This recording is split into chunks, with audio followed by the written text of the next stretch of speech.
Okay. Let's rock and roll, Father. The first part of the day was very body, mind, and spirit focused. And I think it's really, really important.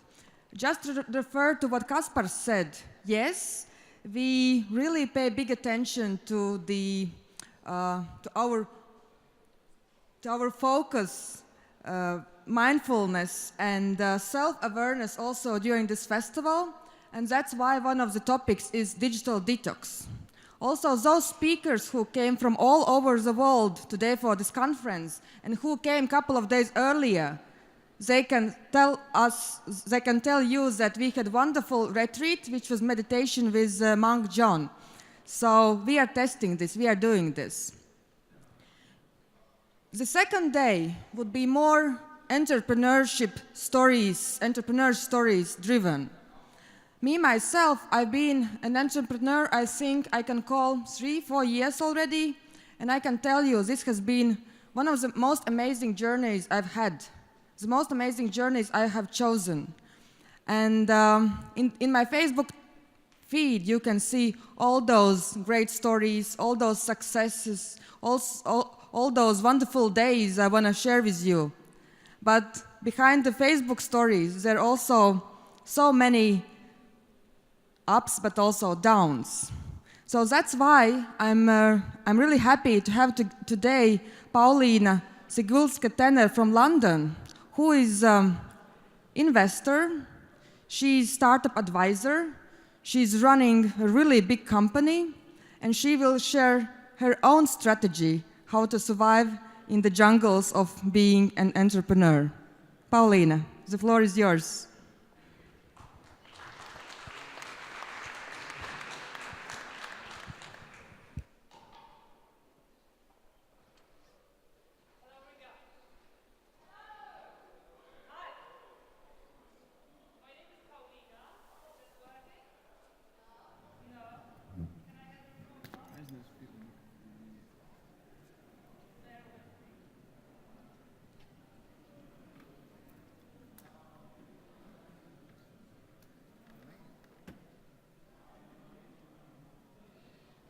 Now that's better.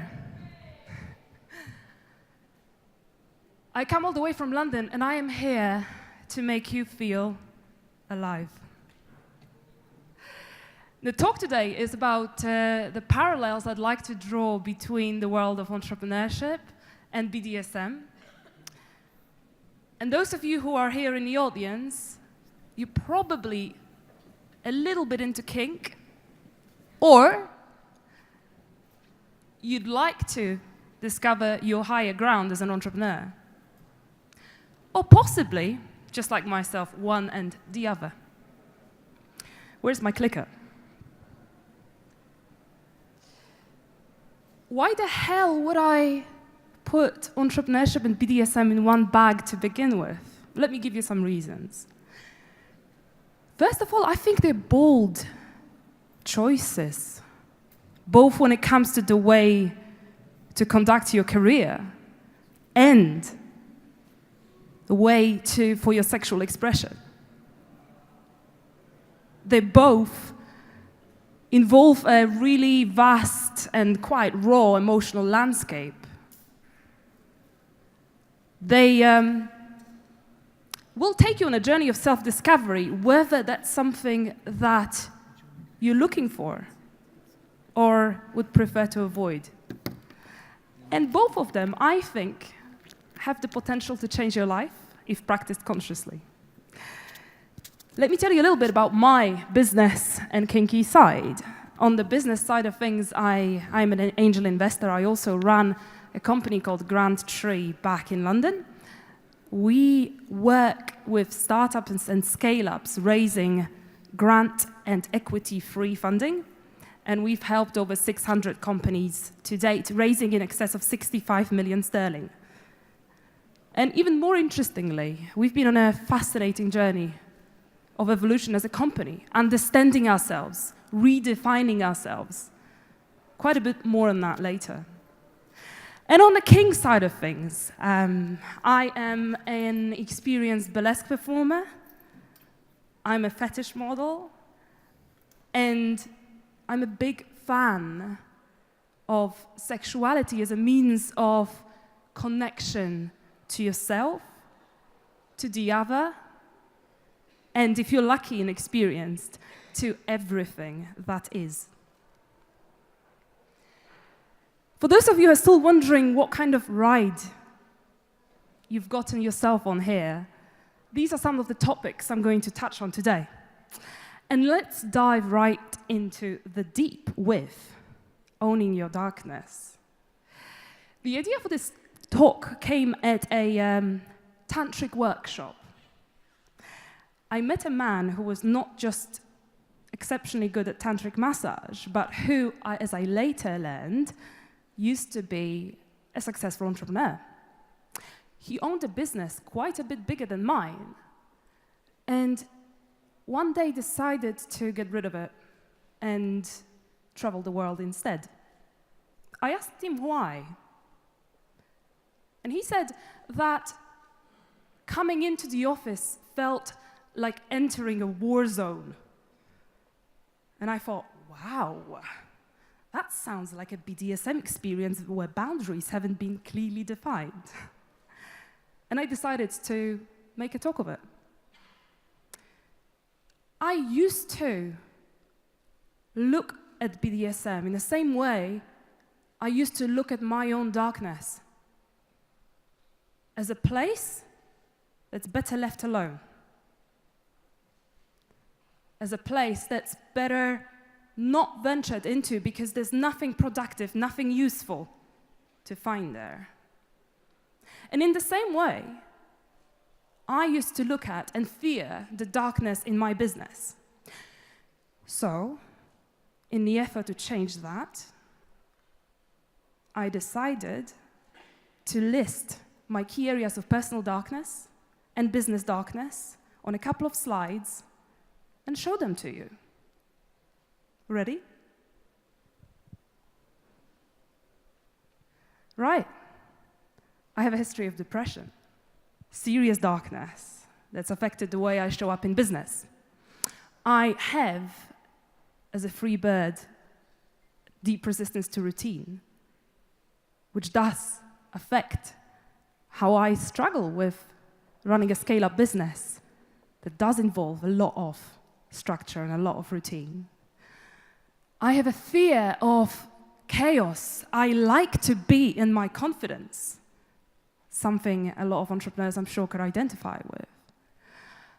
I have something that I believe all of us, as humans, struggle with to some extent, and that's deeply buried sense of unworthiness, which also manifests as a striving to be special. There is a reason why I'm wearing a golden jumpsuit talking to you about BDSM. Hello. And I do have a fear of breaking down mentally, of losing everything that I've worked hard to achieve. And surprise, surprise, all of these darkness areas can map very, very clearly to areas of darkness in my business. Some of you are probably looking at resistance to chaos and thinking, well, clearly chaos isn't something that works in a business environment. And let me tell you this, I once visited one of my company's most successful clients. It might have been Stack Overflow, or it might have been Riga or Doodle, one of these guys. And I saw this big graffiti on the wall, and what it said was, if everything is under control, you're not going fast enough. And that gave me something to think about in relation to chaos in a business environment. And I see my areas of darkness staring back at me from my balance sheets, from complaints and comments that my team members make, from the way we deal or refuse to deal with commercial challenges, and from the way we think of ourselves as a business. Ambitions, sense of worthiness of value that we have of ourselves as a business. Something Jung said really strikes me, that perhaps enlightenment is more to do with owning your darkness as opposed to searching for the light. And I, very humbly, have translated this into the business context. And I believe that if being a conscious entrepreneur is about owning your darkness, then the most serious work we've got to do as founders is possibly to look at our own shadows. Fabulous. And one more thing to leave you with on that point. There's a man hopefully watching us right now from Oslo who said to me once, "Kink is owned darkness." And I checked in with my body and I thought, I like this. And when I think about this, I also think that if kink is owned darkness, perhaps a successful business is a deeply held, befriended, and transformed darkness of you as its founder. Boundaries. This is a really interesting subject because most people don't discuss their sexual behavior with one another before they actually plunge into it and kind of go along with whatever happens, perhaps with the exception of contraception and hygiene. It would be kind of weird, when you think about it, to sit down with your prospective lover and say, "Listen, you're welcome to stroke my inner thigh, but please don't stick your tongue in my ear and roll it around because that kind of freaks me out. And definitely don't draw blood from my arm because I might pass out and never wake up." And it's actually something that my friend calls the bedroom user manual and recommends sending it to prospective lovers. I think it's a very good idea. But I see a very clear parallel with business. I've seen startups die because co-founders weren't clear with each other where their boundaries lie. I can think of one co-founder I know very well who quit their job in a corporate company to be able to run a startup. And a year into this, the startup was not incredibly successful, but moving along, paying him a modest salary, and the work was interesting. So he considered it definitely worth pursuing. The other co-founder, she had a big property portfolio, and she was only interested in pursuing that business if it was to generate millions and grow rapidly. And guess what? This led to a massive disagreement with them that cost them the business, they shut it down, and nearly cost them their friendship too. In BDSM, it's something that cannot possibly happen, that you don't discuss boundaries, because it could be very, very dangerous. One of the ways to do it is to agree on a safe word. And I was enthused to find out, as per the 2011 sexual survey, that the most popular safe word is banana, and also, somewhere to my right, I think it's been cut off, is yellow pajamas. Next time I'm in a rough sexual act, I'm going to make sure I scream, "Yellow pajamas!" When I started my second business, Grantry, I really threw myself into it. And it cost me my mental health. It aged me. It disconnected me from my radiance and my power. And I now realize that that is because I allowed what I did to become who I was. And when I look at entrepreneurs and talk to them these days, I can very clearly sense whether the person in front of me identifies with a success or failure of this particular business they're working on right now as something fundamental to their well-being, or something that is simply part of a much wider spectrum of a magnificent creature that they are. And here are a few tips of how to survive a BDSM session, or indeed starting a business. Firstly, define what you want to get out of the experience. Is it about making millions, or is it perhaps about being able to sustain yourself financially and hire one person in the first couple of years? Secondly, make your boundaries clear. Are you willing to work 70-hour weeks? Are you willing to age 10 years in the space of 2?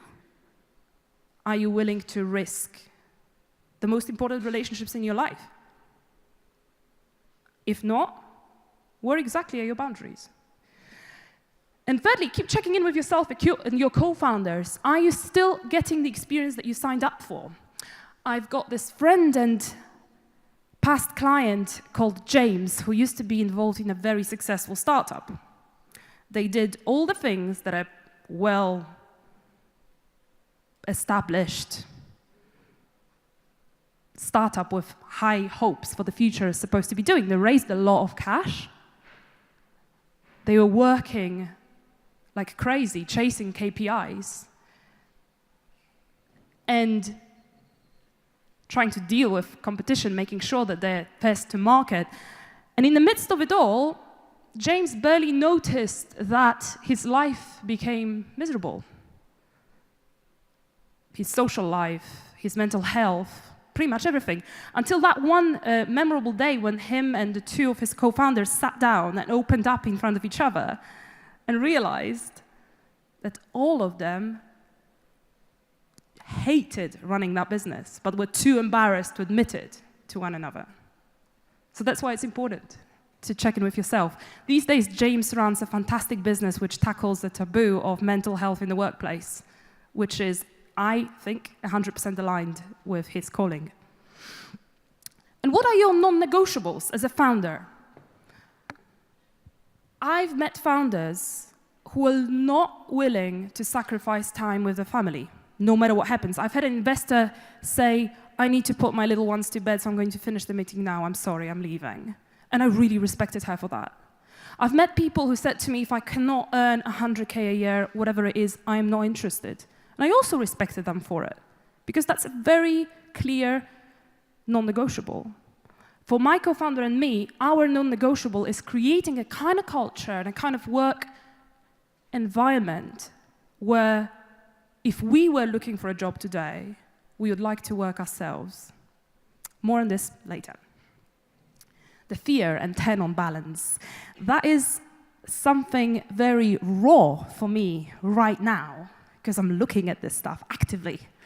So, when I look at how my fear has impacted the way I show in business, I realize that it wasn't the fear itself, but it was how I reacted to that fear, how I approached it. It was how I was trying, more precisely, to dull the sense of fear or run away from it, perhaps with blasé kind of courage, or perhaps with being controlling and managing people in the way they didn't want to. And now, I sense that when I stop running away from that fear and face it, and say to myself and to people that work with me, I have no idea where we're going, and this is scary, and I've never been there, but I want to do it anyway. That's where power comes from. And my fear feels much more like my aliveness, a place of life, energy, the same stuff that my turn-on is made of. Now, this is an interesting one because there is a very careful balance, both in the BDSM and in business. If there's too much fear, you're in a state of being frozen. You can't move, you can't feel, you can't experience. If there's not enough fear, perhaps you're in a business which has plateaued, where there's no more energy, no more sense of direction and perspective. A bit about turn-on, a word that I really like. I really appreciate meeting entrepreneurs, and some of them I met in this building over those couple of days, who radiate the sense of possibility. There is a sense of embodied power of being able to make a dent in the world, change an industry, And I love that. And I think that perhaps our most important skill as founders is to be able to call back on that sense of radiance, and that connection to your source of inspiration, particularly when the going gets tough. And the way I try to do it, I've got my radar on what is it that I could be working on right now that would, in the end, perhaps not immediately, give me a sense of deep satisfaction. And I also realize that the more struggle and growing pain I experience as an entrepreneur, the more my capacity to experience passion and create grows as well. And I invite you today to start using your businesses as a way to reclaim your radiance, because possibly that is the biggest thing that your business can do for you as its creator. In BDSM, all people involved need to give explicit consent. And I've got a really lovely image representing consent for you that I found online. Yes, I like it too. And what this makes me think of is that a lot of businesses these days are like Christian Grey. They think they have to con their people into enthusiastic consent, into working for them and performing. Perhaps with paying them just enough so it becomes too difficult to leave. Perhaps with closely monitoring their performance and firing the B players. It's an adult to child kind of relationship, and it does to your people something like this. And my favorite, ta-da, I love this guy, he's amazing. So there's also a different kind of relationship possible, an adult to adult kind of relationship, which really involves a lot of vulnerability from you as a founder. Because what that might mean, what it means in my company, is that people are empowered to not only shape their careers, manage their time and their energy, manage their own conflicts, nobody else will do it for them, there's no managers, but also to set their own remuneration, like an adult would, with full responsibility, checking in with what they're worth in the market, seeking feedback from the team, and making that decision knowing that they're fully responsible for that decision. So that's what it means to be an adult. For me, it also means signing a holacracy constitution, which I have done earlier this year, and which explicitly takes power away from the founder and distributes it across the organization. And it has taken us to a whole different level, but that's for another talk. And the fact that in most workplaces today, people do not feel alive makes me sad, but it also tickles my entrepreneurial sense of opportunity. I decided to launch a new venture, which is all about translating the experience we gathered, growing and transforming ourselves as Grantry. And to be able to work with founders who want to bring their people alive, but are struggling with the tension of empowering their people on one hand and making money on the other, and equip them with some very tangible structures and tools like open salary that I mentioned, or a way to recruit people in a very conscious way for a self-managing environment. And if that's something that tickles your entrepreneurial sense of opportunity as well, come and talk to me afterwards. I think it's down to us as entrepreneurs to lead the way and to make workplaces of the future look and feel entirely different. And last but not least, there's a lot to be said about both BDSM being cheapened and entrepreneurship in business being cheapened. It's not in the BDSM scenario, it's not just about the intimacy, it's not just about the exploration of the pleasure to pain spectrum, it's about creating a piece of art together, and here's a proof.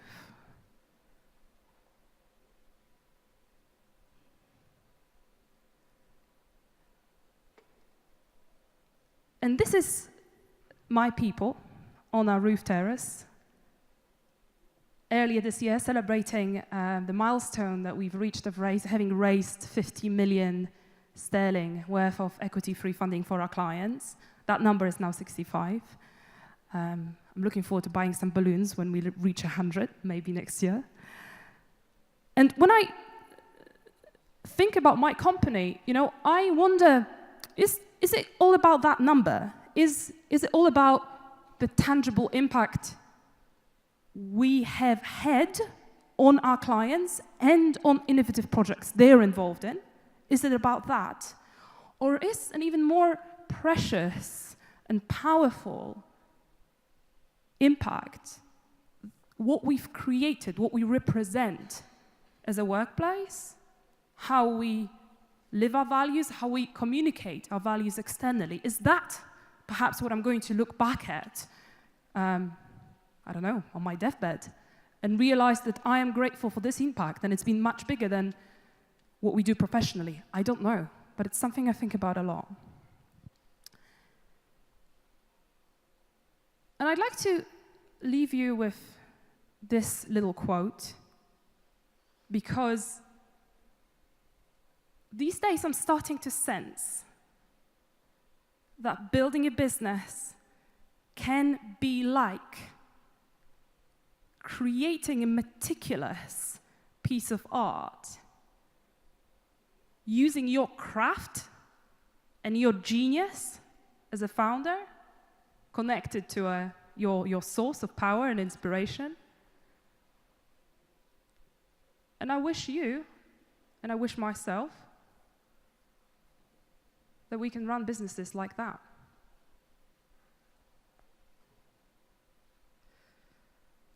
Catch me online, catch me in a corridor, bring me a glass of wine. It's been a pleasure to co-create this experience with you.